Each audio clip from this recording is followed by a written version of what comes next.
जोहार दोस्तों। Good evening सभी को। दोस्तों आज का सेशन आपके सामान्य विज्ञान का सेट नंबर दूसरा है। कितना है दोस्तों? सेट नंबर दूसरा है।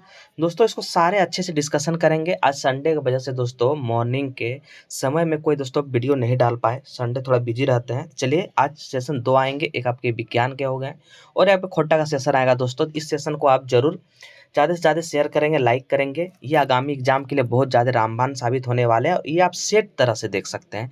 इसको आप आंक सकते हैं कि मेरे 20 में कितने नंबर आ रहे हैं आगामी एग्जाम के लिए। दोस्तों ये सेशन आपके बहुत इंपॉर्टेंट होने वाले हैं। आप ज़्यादा से ज़्यादा लाइक करेंगे। जो भी सेट नंबर 1 विज्ञान के नहीं देखे हैं वो दोस्तों जाके जरूर देखेंगे। वो भी आपके बहुत ही इंपॉर्टेंट क्वेश्चन हो जाते हैं एग्जाम के व्यू से। तो चलिए सेशन स्टार्ट करते हैं। आपके पहला क्वेश्चन है, देखिए विटीकल्चर द्वारा निम्नलिखित में से कौन किसका में उत्पादित होता है। मतलब विटीकल्चर का सही मायने में कहा जा रहा है कि विटीकल्चर किसका अध्ययन किया जाता है, ये आपको बताना है। विटीकल्चर किसका दोस्तों? आपके विटीकल्चर ऑप्शन में सिल्क, केचुए, शहद या अंगूर। तो दोस्तों विटीकल्चर आप जानते हैं किसका होता है? ये होता है अंगूर का उत्पादन। अंगूर का उत्पादन दोस्तों विटीकल्चर से जानते हैं। अगर मैं केचुआ की बात करूं दोस्तों, इसको हम लोग कहते हैं वर्मी कल्चर। क्या कहते हैं? Vermi culture. क्या कहते हैं? Vermi culture. कई एग्जामों में इसको पूछे गए हैं। अंगूर का, केचुआ का, सिल्क अगर मैं बात करूं, कल ही सेट में दोस्तों सिल्क आया था। सिल्क अगर मैं बात करूं, सेरीकल्चर। क्या? सेरीकल्चर, सिल्क के उत्पादन के अध्ययन किए जाते हैं, सेरीकल्चर। अगर मैं शहद की बात करूं तो दोस्तों शहद आपके होते हैं एपीकल्चर। क्या होते हैं? एपीकल्चर। ये सारे ऑप्शन दोस्तों एग्जाम में, कई एग्जाम में पूछे गए हैं, इसी वजह से इसको आप इग्नोर नहीं करेंगे, वीवीआई लगाएंगे। नेक्स्ट क्वेश्चन देखिए आपके क्या है। इंसुलिन में निम्न में से कौन सा धातु मौजूद होते हैं? इंसुलिन में कौन सा धातु मौजूद होते हैं ये बताना है आपको। 32 का ऑप्शन नंबर देखिए क्या है। टीन है, तांबा है, जस्ता या एल्यूमिनियम है। तो इसका आंसर हो जाएगा आपका इंसुलिन जो है जस्ता में पाए जाते हैं। और ऑप्शन नंबर आपके सी हो जाएगा। ऑप्शन नंबर सी, 32 का ऑप्शन नंबर आपके सी हो जाएगा। नेक्स्ट सवाल देखिए आपके क्या है। बोले गए हाइग्रोमीटर से क्या मापा जाता है? हाइग्रोमीटर से क्या मापा जाता है? और ये एक बदनाम क्वेश्चन है क्योंकि कई एग्जाम इस क्वेश्चन को पूछे गए। हाइग्रोमीटर से क्या मापा जाता है? दोस्तों इसको याद रखेंगे, वातावरणीय आर्द्रता। दोस्तों आर्द्रता जो है हाइग्रोमीटर से मापे जाते हैं, ये आप जानते हैं। अगर मैं दाब की बात करूं, वायुमंडलीय दाब का दोस्तों यह बैरोमीटर। उच्च ताप की अगर मैं बात करूं तो ये हो जाएगा पायरोमीटर। क्या? पायरोमीटर। उच्च ताप पायरोमीटर से मापे जाते हैं। ये सारे आप जरूर याद रखेंगे, कई एग्जाम में इसको पूछे गए हैं। नेक्स्ट सवाल देखिए आपके क्या है। निम्न में से कौन पादप हार्मोन नहीं है? कौन सा एक पादप हार्मोन नहीं है बताना है। ये दोस्तों सारे जो है साइटोकाइनिन, इथिलीन, जेबरलिन, ये सारे आपके पादप हार्मोन है, बट इंसुलिन आपके पादप हार्मोन नहीं है। आप ये जरूर याद रखेंगे। 34 का ऑप्शन नंबर आपका सी हो जाएगा। नेक्स्ट सवाल देखिए आपके क्या है। निम्न में से किसी वस्तु के नमूने को हवा में खुला रखने पर कुछ समय पश्चात गायब हो जाता है, जैसे कपूर हो गया, नेपथलीन हो गया, शुष्क बर्फ। यह परिघटना को क्या कहते हैं? तो ये जो दोस्तों आप जानते हैं उसको हम ऊर्ध्वपातन कहते हैं। क्या कहते हैं? ऊर्ध्वपातन। और ऊर्ध्वपातन का नियम क्या है? ठोस से डायरेक्ट गैस में। क्या? अगर कोई वस्तु ठोस में है वो डायरेक्ट आपके किस में कन्वर्ट हो जाते हैं? गैस में कन्वर्ट हो जाते हैं। ऊर्ध्वपातन का कई एग्जाम में इसको पूछे गए हैं कि ऊर्ध्वपातन का एग्जाम्पल क्या क्या है। देखिए कई एग्जाम में इसको पूछे गए, ये आप जरूर याद रखेंगे। ऊर्ध्वपातन का आपके एग्जाम्पल क्या होते हैं? पहला होता है कपूर, ये बहुत एग्जाम में पूछे। कपूर। नेपथलीन। क्या? नेपथलीन। आयोडीन। क्या? आयोडीन। गंधक, एंथ्रासिलिन, ये आपके उत्पादन का एग्जाम्पल है। क्या क्या है? कपूर है, नेपथलीन है, आयोडीन है, गंधक है, एंथ्रासिन है। ये आप जरूर याद रखेंगे, जो कि ठोस से डायरेक्ट गैस अवस्था में कन्वर्ट हो जाते हैं। ये आपके ऊर्ध्वपातन कहे जाते हैं। और कई आपके कन्वर्ट होते हैं, इसको भी याद रखना है, जो एग्जाम में पूछे जाते हैं। एक आपको पूछते हैं ठोस, ठोस से द्रव, ठोस का द्रव में बलना दोस्तों इसको कहते हैं गलन। ठोस कोई चीज है, द्रव में हो गया जैसे बर्फ, ठोस है आपके द्रव में हो जाएगा इसको गलन। क्या बोलते हैं? बर्फ गल गया। द्रव से ठोस, द्रव से ठोस यानी पानी है, उसको जमा देंगे बर्फ हो जाएगा, इसको कहेंगे जमना। क्या कहेंगे? जमना। यही कई एग्जाम में इसको पूछे गए हैं। नेक्स्ट आपके देखिए गैस से ठोस। तो गैस से ठोस, ठोस से गैस आपके ऊर्ध्वपातन हो गए, लेकिन गैस से ठोस करेंगे ये भी आपके इंपॉर्टेंस है। गैस से आपको ठोस में इसको क्या कहते हैं, इसको कहते हैं डिपोजिशन। क्या कहते हैं, डिपोजिशन। इसको कहते हैं, याद रखेंगे, डिपोजिशन इसको कहते हैं। द्रव से वाष्प, द्रव से अगर वाष्प करेंगे तो कोई चीज़ द्रव है, मैंने पानी अगर वाष्प हो गया तो वाष्पीकरण। द्रव से वाष्प करेंगे तो वाष्पीकरण। ये सारे एग्जाम में पूछे जाते हैं। वाष्प से द्रव, क्या वाष्प से द्रव करेंगे संघनन। ये जो 5 है 6 है, कई एग्जाम में इसको पूछे जाते हैं, इसे आप जरूर याद रखेंगे। 34 का ऑप्शन नंबर आपका हो जाएगा, क्या हो जाएगा दोस्तों, 35 का ऑप्शन नंबर आपका ए हो जाएगा। ऊर्ध्वपातन क्या करता है, ठोस से गैस, ये आप जरूर याद रखेंगे। नेक्स्ट सवाल क्या है देखिए, 36 का आप देखेंगे क्या है, विटामिन क्या होते हैं, कार्बनिक यौगिक होते हैं, अकार्बनिक यौगिक होते हैं, या जीवित जीव होते हैं, या इनमें से कोई नहीं होते। यानी विटामिन जितने होते हैं ये आपके कार्बनिक यौगिक होते हैं, विटामिन। आप जानते हैं दोस्तों कार्बनिक क्या होता है, विटामिन। कॉपर सल्फेट का जलीय घोल अम्लीय होता है क्योंकि इसका लवण क्या होता है, इसका लवण पूछे गए क्या होता है, इसका दोस्तों जल अपघटनीय होता है। क्या होता है, कॉपर सल्फेट एक जल अपघटनीय है, इसीलिए यह अम्लीय होता है। इसे आप जरूर याद रखेंगे। नेक्स्ट सवाल देखिए आपके क्या है, आपके सूची 1 और 2 मिलाना है। 38 का देखिए, सूची 1 और 2 मिलाना है, क्या हो जाएगा दोस्तों, पूछे गए हैं उत्परिवर्तन का सिद्धांत किसने दिया है। उत्परिवर्तन का सिद्धांत डी व्रीज ने दिया है, ऑप्शन नंबर आपका डी हो जाएगा। और दोस्तों विकास का सिद्धांत क्या है, डार्विन। विकास का सिद्धांत आपके डार्विन ने दिए हैं। जीन एवं इंजाइम बीरल और टेटम, जीन और इंजाइम बीरल और टेटम। ऑपरॉन अवधारणा आपके जेकब और मैट मोनोड को दिया गया है। यानी उत्पादन का सिद्धांत आपका डी व्रीज, विकास का सिद्धांत आपके डार्विन दिए हैं। एक जीन एक इंजाइम का बीरल और टेटम, और ऑपरॉन अवधारणा आपके जेकब और मोनोड ने दिए हैं। आप इसे याद रख सकते हैं ऑप्शन नंबर बी के तौर पर।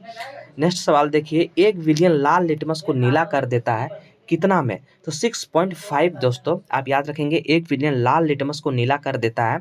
इसको 6.5 आप जानते हैं पीएच स्केल में 7 जो होते हैं ये उदासीन होते हैं, 7 से आगे जाएंगे तो ये क्षारीय होते हैं। क्या होते हैं, क्षारीय होते हैं। 7 से अगर नीचे जाएंगे तो अम्लीय होते हैं। ये सारे आप याद रखेंगे। यहाँ से एक चीज़ याद रखेंगे, अनीला याद रखेंगे। क्या रखेंगे, अनीला। इससे क्या होगा, अम्ल को नीला को लाल में बदल देता है। कोई अगर अम्ल है उसको नीला को लाल में कौन बदल देगा, ये दोस्तों अम्ल बदल देगा। और से याद रखेंगे अनीला। और आपके झाननी, झानीली मतलब क्षारीय को जो है नीला को लाल में बदल देता है। नीला को दोस्तों अनीला अम्ल को नीला में बदल देता है। झालिनी होगा, यहाँ होगा झालिनी, यानी लाल को नीला में बदल देता है। ये कई एग्जाम में पूछे जाते हैं कि जब अम्ल रहेंगे तो नीला को लाल में बदल देगा, और झालिनी यानी क्षार रहेंगे तो आपके लाल को नीला में बदल देते हैं। कई एग्जाम में इसको पूछे जाते हैं। ऑप्शन नंबर आपका ये 6.5 हो जाएगा, ऑप्शन नंबर आपका डी। नेक्स्ट सवाल देखिए आपके क्या है, नेक्स्ट सवाल देखेंगे क्या है आपके, निम्न में से किस उपकरण का उपयोग वायुमंडल दाब को मापने के लिए किए जाते हैं। वायुमंडल दाब को मापने के लिए क्या किए जाते हैं, बैरोमीटर। किसका उपयोग किए जाते हैं, बैरोमीटर का उपयोग आपके वायुमंडल दाब को मापने के लिए किए जाते हैं। ये आप जरूर याद रखेंगे। नेक्स्ट सवाल देखिए आपके क्या है, एसिटिलीन के बारे में विचार कीजिए। एसिटिलीन के बारे में आपको बोले विचार करने हैं, तो वेल्डन उद्योग में इसका उपयोग किया जाता है। क्या वेल्डन उद्योग में इसका उपयोग किए जाते हैं। 41 का ऑप्शन नंबर आपके ए यहाँ पे। और देखेंगे क्या है, और क्या है, यह प्लास्टिक का निर्माण में भी उपयुक्त कच्चा माल के रूप में किए जाते हैं। ये भी आपके सही है, यानी वेल्डन और कच्चे माल के तौर पर ये सही है, यानी ऑप्शन नंबर आपका ए सही हो जाएगा। नेक्स्ट सवाल देखिए क्या है, निम्न में से संगठनों पर विचार करना है। 42 का देखेंगे क्या हो जाएगा, इसमें आपके क्या हो जाएगा, बोले गए हैं कि विचार करना है कि परमाणु खनिज अनुसंधान और अन्वेषण निर्देशालय है, ये सही है। गुरु जल बोर्ड है, ये भी सही है। भारत रेयर अर्थ लिमिटेड है, ये भी सही है। और भारत यूरेन कॉर्पोरेशन, ये भी सही है। यानी ऑप्शन नंबर आपका परमाणु ऊर्जा विभाग के बारे में ये सारे सही हैं। नेक्स्ट सवाल देखिए, यूकैरियोटिक कोशिका, यूकैरियोटिक कोशिका दोस्तों आपके किस कोशिकांग को आत्मथैली कहा जाता है। एक होते हैं प्रोकैरियोटिक कोशिका, एक होते हैं प्रोकैरियोटिक कोशिका दोस्तों जो कि ये विकसित नहीं होते, ये विकसित नहीं होते हैं। आप याद रखेंगे प्रोकैरियोटिक कोशिका जो विकसित नहीं होते हैं, यूकैरियोटिक कोशिका में दोस्तों ये विकसित होते हैं। क्या होते हैं, ये विकसित होते हैं। इसमें डीएनए ये सारे चीज़ मिलते हैं, लेकिन प्रोकैरियोटिक में ये विकसित नहीं होते, इसमें ये सब नहीं मिलता। हमसे पूछे गए हैं कि यूकैरियोटिक कोशिकाओं में किस कोशिकांग को आत्महत्या का थैली कहा जाता है। ये आप जानते हैं आत्महत्या का थैली दोस्तों क्या हो जाएगा, 43 का ऑप्शन नंबर आपके लाइसोसोम। क्या होता है, लाइसोसोम। और अगर माइक्रोकोंडिया की बात करूं तो दोस्तों ये आपके पावर हाउस कहते हैं। क्या कहते हैं, पावर हाउस कहा जाता है माइक्रोकॉन्ड्रिया को। अगर क्लोरोप्लास्ट की बात करूं दोस्तों, तो क्लोरोप्लास्ट रंगीन लवक, अगर आपसे पूछे कि रंगीन लवक किसमें होता है तो ये क्लोरोप्लास्ट में होता है। रंगीन लवक क्लोरोप्लास्ट में होता है, इसे आप याद रखेंगे। और पाचक एंजाइम जितने होते हैं, पाचक एंजाइम पूछे जाएंगे कि किसमें वो जमा होते हैं, ये लाइसोसोम में जमा होते हैं, ये भी आप याद रखेंगे। ये आत्महत्या की थैली तो कहते ही हैं क्योंकि फटने से सब मर जाते हैं, लेकिन जो पाचक एंजाइम होते हैं ये जमा पूछेंगे कहाँ रहते हैं, ये लाइसोसोम में दोस्तों जमा होते हैं, इसे आप जरूर याद रखेंगे। क्रोमोप्लास्ट अगर मैं बात करूं दोस्तों, ये रंगीन लवक होते हैं। और क्लोरोप्लास्ट आप जरूर कमेंट करेंगे क्या होता है। नेक्स्ट सवाल देखिए आपके, एक वंध्य पुरुष की पुत्री सामान्य हो सकती है, लेकिन फिर भी वो लड़की का पुत्र वंध्य हो सकता है, अतः वंध्य का जीन स्थित है। क्या स्थित है जीन आपके, ये हो जाएगा एक्स गुणसूत्र और गुप्त। आपके दोस्तों क्या हो जाएगा, एक्स गुणसूत्र और गुप्त आपके होते हैं, ये आप याद रखेंगे। यानी कि स्त्री में जो आपके गुणसूत्र होते हैं एक्स एक्स होते हैं, और जबकि लड़का में एक्स वाई गुणसूत्र होते हैं। जब एक्स एक्स मिलते हैं तो मेरी बेटी होती है, और एक्स वाई मिलते हैं तो क्या हो जाता है, बेटा होता है। आप इसे जरूर याद रखेंगे। और गुणसूत्रों की संख्या बात करें दोस्तों, तो आपके कितने होते हैं, 46 होते हैं। हमारे पुरुष ये मतलब मनुष्य में 46 होते हैं, आप इसे जरूर याद रखेंगे। अगर आपको कमेंट है तो याद करेंगे सबसे ज़्यादा गुणसूत्र किसमें होते हैं, सबसे ज़्यादा गुणसूत्र किसमें होते हैं, अगर आपको याद है तो आप कमेंट जरूर करेंगे। नेक्स्ट सवाल देखिए क्या है, सेब, आड़ू, स्ट्रॉबेरी और अखरोट फल वृक्ष किस जलवायु से संबंधित है। यानी सेब हो गए, आड़ू हो गए, स्ट्रॉबेरी हो गए, अखरोट हो गए, ये सारे फल आपके बताना है कि किस कटिबंध में, उष्ण कटिबंध, उपोष्ण कटिबंध या शीतोष्ण कटिबंध। ऑप्शन नंबर आपके सी हो जाएगा, शीतोष्ण कटिबंध में ये सारे सेब, आड़ू, स्ट्रॉबेरी, अखरोट ये सारे फल होते हैं, आप याद रखेंगे। CFL और LED लैंप में क्या अंतर है, CFL और LED लैंप में क्या अंतर है, इसमें बताना है आपको क्या अंतर है। तो दोस्तों इसमें आपके अंतर पूछे गए क्या अंतर है, तो देखिए इसका अंतर क्या है। प्रकाश उत्पन्न करने के लिए CFL पारा वाष्प और संदीप्त का प्रयोग करते हैं, जबकि LED अर्धचालक पदार्थ होती है, ये आपके सही है। LED लैंप की तुलना में CFL जो है कम ऊर्जा देती है, ये भी सही है। आपके ऑप्शन नंबर 1 और 3 आपके सही है, 2 आपके गलत है। नेक्स्ट सवाल देखिए आपके क्या है, नेक्स्ट सवाल आपके क्या है देखेंगे 47 का देखिए क्या है, मैग्लोन्यूफाइटा पुष्प पदार्थ होते हैं जिन्हें कहा जाता है, इसको क्या कहा जाता है, एंजियोस्पर्म। क्या कहा जाता है, एक जेनोस्पर्म होते हैं, एक एंजियोस्पर्म होते हैं, ये आप जरूर याद रखेंगे। एंजियोस्पर्म में आपके ऑप्शन नंबर डी हो जाएगा। नेक्स्ट सवाल, वायुमंडल के आपेक्षिक आर्द्रता मापी जाती है, किसमें मापी जाती है, दोबारा क्वेश्चन आ गए हैं, हाइग्रोमीटर। ये क्वेश्चन आपके पहले भी आ चुका था। नेक्स्ट क्वेश्चन, निम्न में से आपके बताना है कौन एक रासायनिक अपक्षय प्रक्रिया नहीं है, कौन एक रासायनिक अपक्षय प्रक्रिया नहीं है। 49 का बताना है क्या हो जाएगा, आपका हो जाएगा ऑप्शन नंबर ए तापीय प्रसार, ऑक्सीकरण या कार्बोनीकरण या जल योजन। 49 का ऑप्शन नंबर आपका हो जाएगा तापीय प्रसार।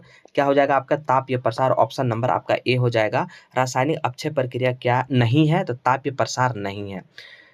प्रमुख वायु प्रदूषक का एक उदाहरण है, प्रमुख वायु प्रदूषक आपके एग्जाम्पल क्या हो जाएगा, कार्बन डाइऑक्साइड। प्रमुख वायु प्रदूषक का एक उदाहरण है कार्बन डाइऑक्साइड, आपका हीलियम, ऑक्सीजन या कार्बन मोनोऑक्साइड। वायु प्रदूषक का एक उदाहरण है दोस्तों कार्बन मोनोऑक्साइड, ऑप्शन नंबर आपका डी हो जाएगा। इस तरह से दोस्तों आपके 20 सवाल जो है साइंस के कंप्लीट हुए। और ज़्यादा से ज़्यादा इस वीडियो को शेयर करेंगे, लाइक करेंगे। जय हिंद, जय भारत।